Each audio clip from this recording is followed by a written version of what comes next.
Hey guys, alam nyo ba ang difference ng inflation sa cost of living?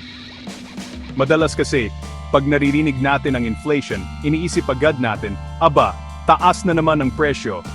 Pero may mas malalim pa dyan.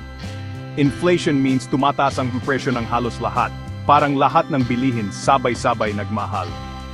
Measured dyan gamit ang Consumer Price Index, na parang shopping list ng gobyerno na sinusubaybayan kung gaano kabilis magbago ang presyo ng mga pangunahing bilihin.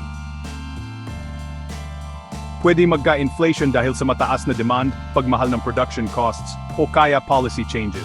Pero cost of living, ito na yung actual gastos mo para mabuhay ng komportable, kuryente, renta, pagkain, pamasahe, lahat ng kailangan ng pamilya mo araw-araw. Magkakaiba tayo ng cost of living, depende sa kung saan tayo nakatira at paano tayo gumastos. Ngayon, paano sila konektado? Simple, pag tumaas ang inflation, tataas din ang cost of living.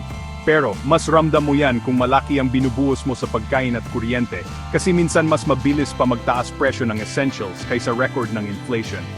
At pag sobrang taas ng inflation, tapos hindi sumasabay ang sahod, dun na nagkakaroon ng cost of living crisis. Pinaka-apektado dito ang low-income families, kasi halos lahat ng kita nila napupunta na lang sa essentials.